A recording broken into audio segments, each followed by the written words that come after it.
अस्सलाम वालेकुम जी dear students. अब हम अपने नेक्स्ट क्वेश्चन की तरफ मूव करते हैं, that is question number 3 of the exercise 1.1। अब क्वेश्चन नंबर 3 पे जब आते हैं, वेरी इंपॉर्टेंट क्वेश्चन, आप अगर इस पे थोड़ा गौर करें तो इंतहाई मज़ेदार क्वेश्चन है जी स्टूडेंट्स। क्वेश्चन है द पैरामीटर एक्सप्रेस करना है हमने कुछ, the parameter p of a square as a function of its area. इससे पहले जरा एक छोटी सी स्टोरी समझ लें ताकि आपको रीड आउट करना आ जाए, आपको लिखना आ जाए, समझना आ जाए कि ये पढ़ते कैसे हैं और इसको लिखते कैसे हैं। ये जो स्टेटमेंट मैंने जैसे बोली कि आपने किसी फंक्शन को किसी दूसरे वेरिएबल के तौर पर रिप्रेजेंट करना है, किसी एक वेरिएबल को किसी दूसरे वेरिएबल के तौर पर रिप्रेजेंट करना है। जैसे मैंने इससे पहले लेक्चर में आपको बताया कि आपके पास ये जो लिखा है y is equals to F of X, जो हमें नोटेशन इस मैथमेटिशियन ने दी, आयलर ने। अच्छा, इस नोटेशन को, इस अंदाज को पढ़ते कैसे हैं? ये हमने पढ़ा y as a function of x, y as a function of x। ये है y x का फंक्शन है, तो आपने इसको इस तरह से रीड आउट किया, y as a function of x। इसके बाद अगर मैं यही चीज ऐसे लिख दूं, x is equals to F of t, just ध्यान से समझिएगा, मैं उस क्वेश्चन की तरफ मूव करना चाह रहा हूं। x is equals to F of t, तो आप कैसे पढ़ेंगे? x as a function of t, यहां पे x जो है वो t का फंक्शन है। अगर मैं ऐसा लिख देता हूं, a is equals to, a को मैं रिप्रेजेंट कर रहा हूं, ये एरिया है, और इधर हम बात कर देते हैं a is equals to v, let's ये लिख दिया मैंने, a is equals to v square root फर्ज करें। अब अगर v स्क्वायर रूट लिखा तो इसका मतलब क्या है? ये एरिया है और ये वॉल्यूम है। सो ये शो हो रहा है कि area as a function of its volume, area जो है वो वॉल्यूम का फंक्शन है। सो ये मैं आपको जस्ट एक वे आउट बता रहा था कि आप किसी भी एक स्टेटमेंट को रीड आउट कैसे करते हैं और उसकी जो मीनिंग्स है वो क्या है। अब अगर आप क्वेश्चन की तरफ आएंगे तो इंशाल्लाह आपको वो मीनिंग्स भी समझ आएंगे और उसके रीड आउट करने का अंदाज भी आपको बेहतर लगेगा। जी स्टूडेंट्स, क्वेश्चन है एक्सप्रेस, आपने ये एक्सप्रेस करना है, पार्ट नंबर 1 एक्सप्रेस। क्या एक्सप्रेस करेंगे आप? Express the parameter p, express the parameter p as a function, as a function of its area, parameter p of square, of square as a function of its area। जी, अब जरा पहले question की statement को जरा गौर से देखें। वो ये कहता है कि आपने क्या करना है, एक्सप्रेस द पैरामीटर p, जो जो चीजें आपके पास आ रही हैं आप उनको जरा हाईलाइट करते जाएं। एक तो आपके पास आया कि आपने ये जो पैरामीटर है इसको, किसके पैरामीटर को? स्क्वायर। अब स्क्वायर आपके पास शेप जो है 4 इक्वल साइड्स जो है वो पॉलीगॉन है। आपके पास अगर एक स्क्वायर का जो पैरामीटर है आपने उसको एक्सप्रेस करना है as a function of its area, उसी स्क्वायर के एरिया के तौर पे। सो पहले तो हम ऐसा करते हैं कि एक स्क्वायर लेते हैं, स्क्वायर शेप। अब उस स्क्वायर के अंदर उसकी लेंथ विड्थ क्या है? ऑब्वियसली अगर स्क्वायर है तो वो लेंथ और विड्थ सेम होगी। वो करने के बाद फिर हम उसका जो है वो पैरामीटर भी फाइंड करते हैं, उसका एरिया भी फाइंड करते हैं, और उसके बाद इस रिजल्ट की तरफ आते हैं जो उसने स्टेटमेंट यहाँ पे डिस्कस की। सो आप क्या करें, कंसीडर करें अपने पास सॉल्यूशन के अंदर, consider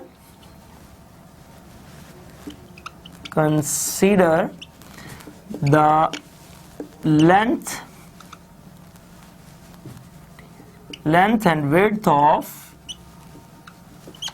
square is x। let's say that ये मेरे पास एक स्क्वायर है।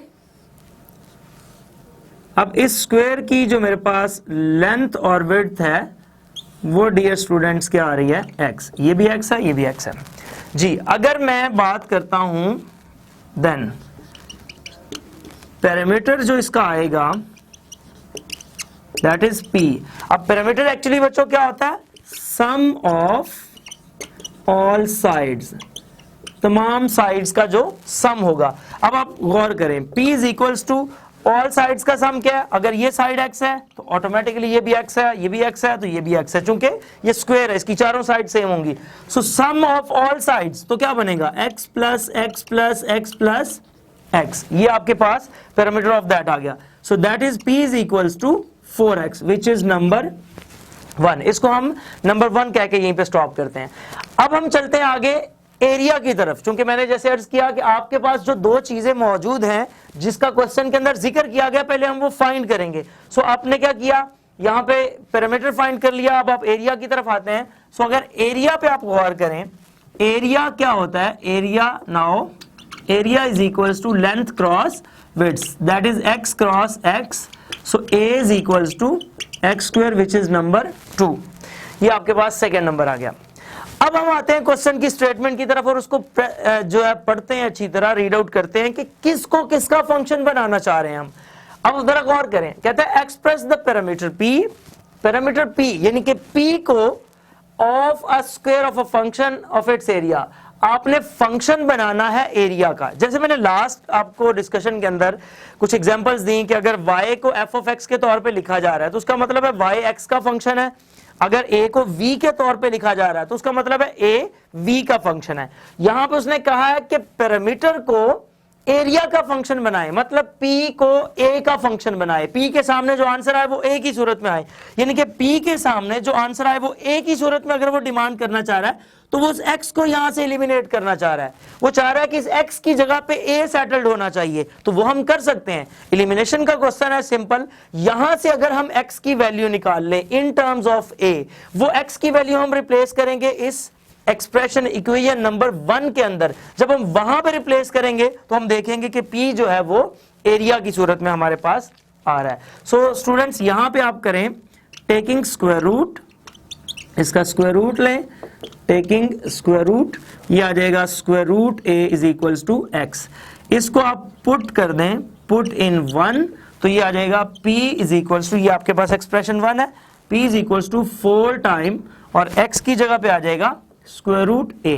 सो डियर स्टूडेंट्स, आपने देखा कि यहां पे आपको जो मैंने डिटेल्स बताई कि पैरामीटर को आपने किसका फंक्शन बनाना था, एरिया का। So p is equals to 4 time square root a, आपके पास पैरामीटर जो है वो एरिया का फंक्शन बन गया। सिमिलरली इसी तरह हम इसमें से एक पार्ट और देखते हैं और इसी कॉन्सेप्ट के साथ उसको आप अंडरस्टैंड कीजिएगा। अब हम किसको एक्सप्रेस करना चाह रहे हैं और किसकी टर्म में एक्सप्रेस करना चाह रहे हैं, इस बात को समझें और उसको रीड आउट करने का जो प्रोसेस मैंने आपको बताया वो देखिएगा। सेकंड पे बी पार्ट उसका देखें, कहता है एरिया जो है एक्सप्रेस आपने करना है area of a circle of a function as its circumference of the circle. अब देखें express the area of the circle, area of the circle as a function of circumference of a circle, of circle।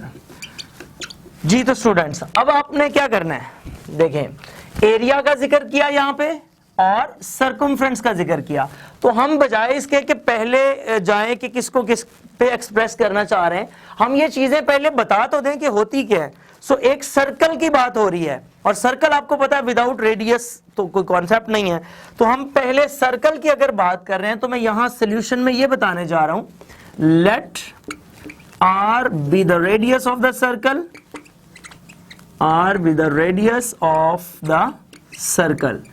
ये हमने एक circle लिया,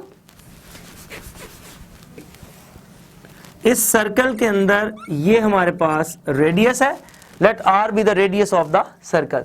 सो यहां students आपने पहले area बताना है। So as area of the circle is area of the circle that is equals to a, और वो आपको पता है क्या होता है pi r square which is number 1। इसको इक्वेशन नंबर 1 रख लें।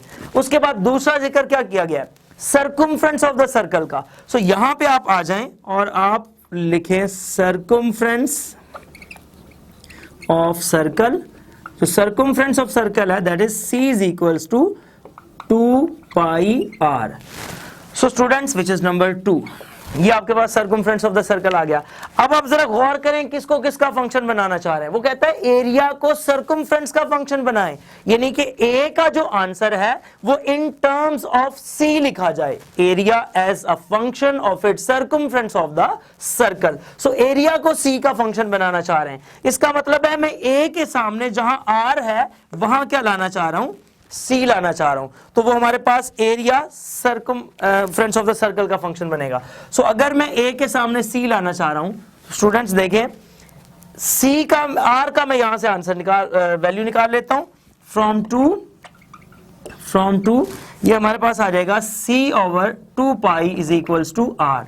ये आर की वैल्यू आ गई, ये 2 पाई मल्टीप्लाई हो रहा है, इस साइड पे आके डिवाइड हो जाएगा। ये वैल्यू मैं इस आर में पुट कर देता हूं 1 के अंदर, पुट इन 1 में पुट करें तो ये हमारे पास आ जाएगा a is equals to pi और r की जगह पे आएगा c over 2 pi square, a is equals to pi into C square over 4 pi square, pi से एक pi cancel, so implies a is equals to C square over 4 पाई।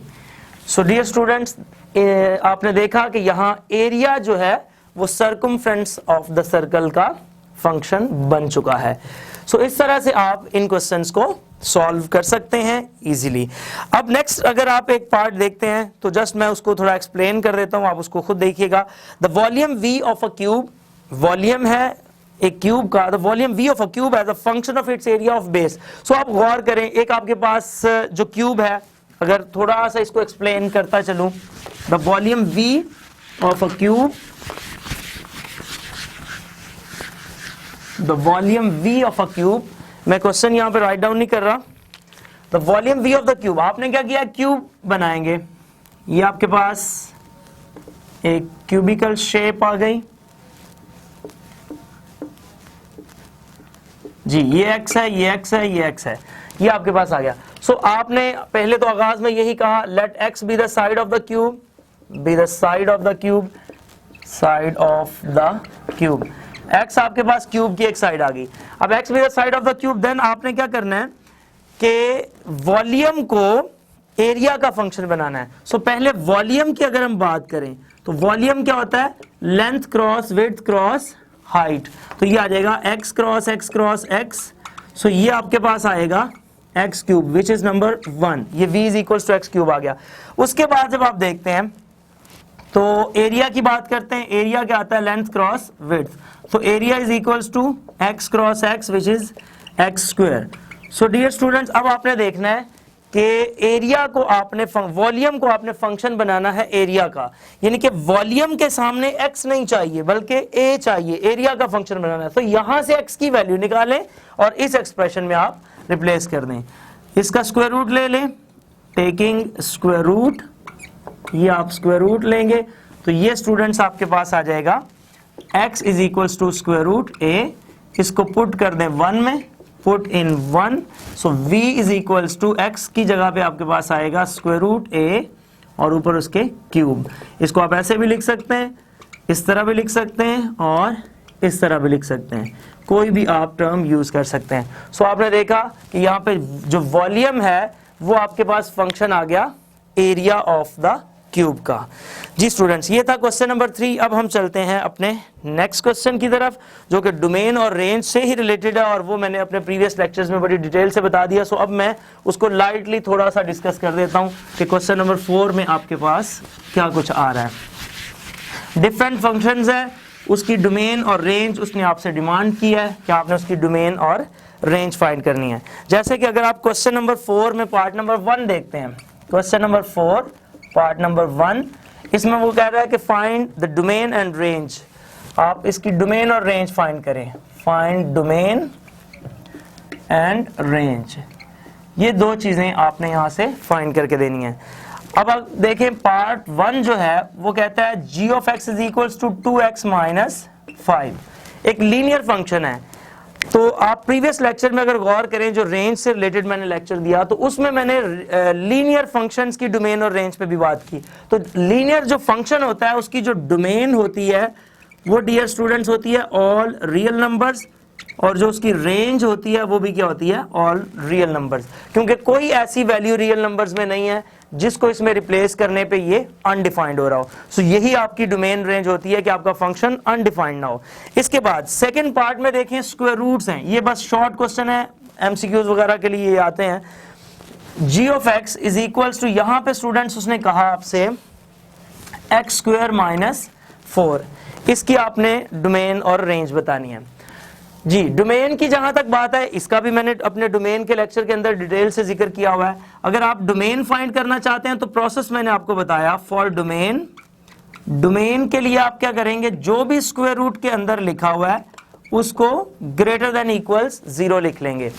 अब यहां से x स्क्वायर हमारे पास क्या आ जाएगा, ग्रेटर देन इक्वल्स 4, और यहां x को अब हमने बताना है कि x की वैल्यूज क्या बनेगी। So x is greater than equals to 2 and x is less than equals to -2। जब इसको ब्रेक करेंगे, स्क्वायर रूट लेंगे, तो ये सिचुएशन बन जाएगी हमारे पास। और जो अगर इसको रियल लाइन पे मैं दिखाना चाहूं आपको, तो ये मेरे पास एक रियल लाइन है -∞ टू +∞, दरमियान में मेरे पास -2 भी आ रहा है और +2 भी आ रहा है। सो इसकी जो डोमेन है वो 2 से बड़े तमाम नंबर्स, तो ये इस तरफ मूव करेंगे हम, और इसकी जो सेकेंड पार्ट है वो है -2 से छोटे तमाम नंबर्स, तो वो इस तरफ मूव करेंगे।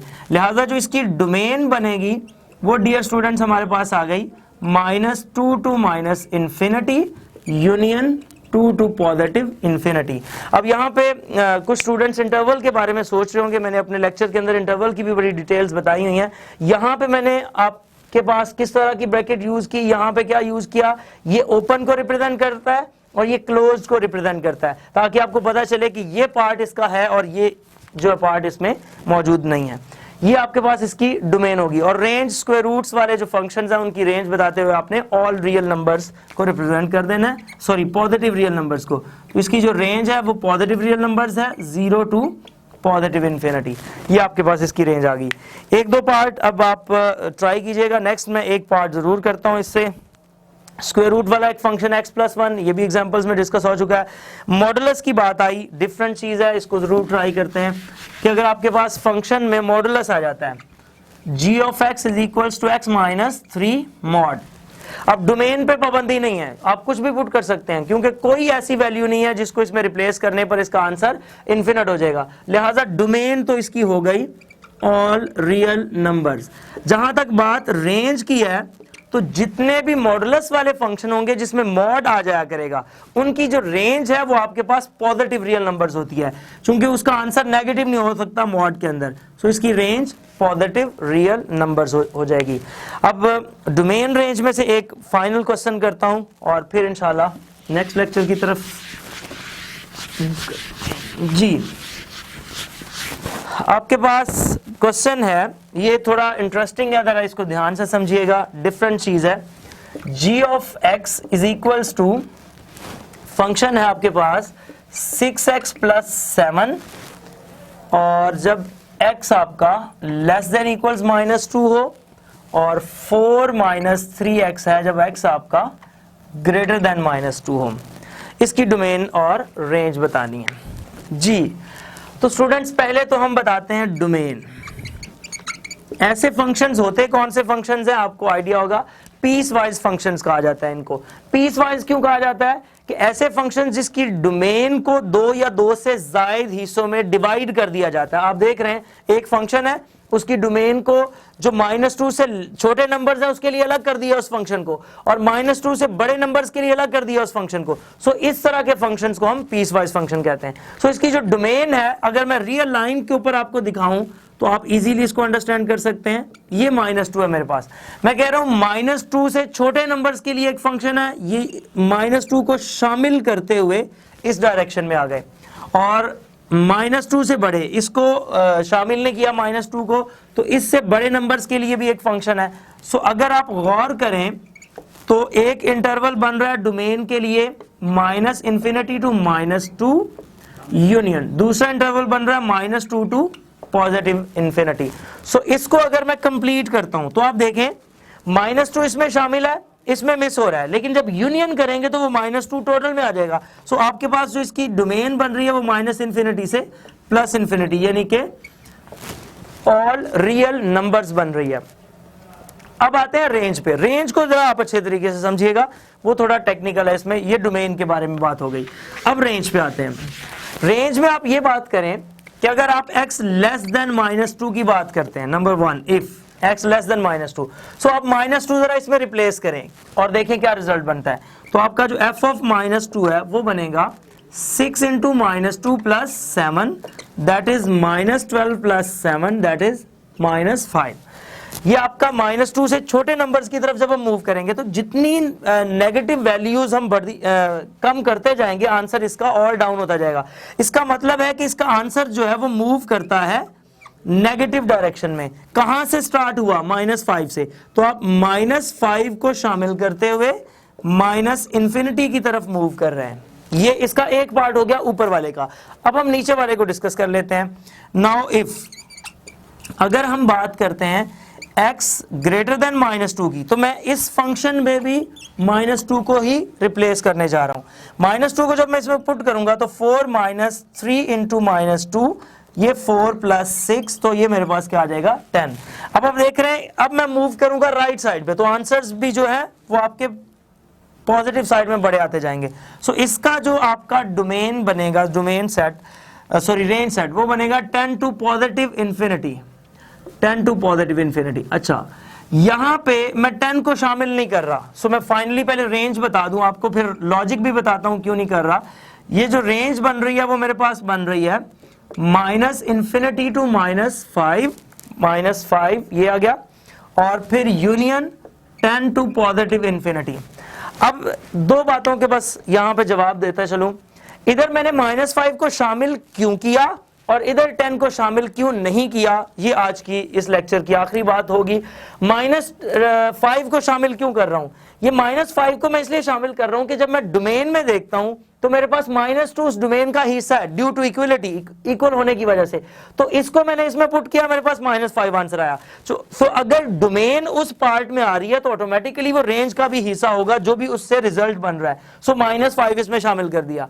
अब मैं देखता हूं कि मैं 10 को ओपन इंटरवल पे क्यों रख रहा हूं, उसको शामिल क्यों नहीं कर रहा।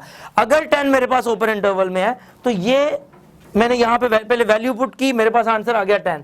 अब ये ओपन इंटरवल में क्यों ला रहा हूं? इसलिए ला रहा हूं कि ये जो मेरे पास x ग्रेटर देन -2 की वैल्यूज है ना, इसमें -2 शामिल नहीं है। सो -2 इसमें शामिल ना होने की वजह से ये रिजल्ट मेरा क्या हो गया, 10 से पॉजिटिव इंफिनिटी की तरफ मूव कर गया।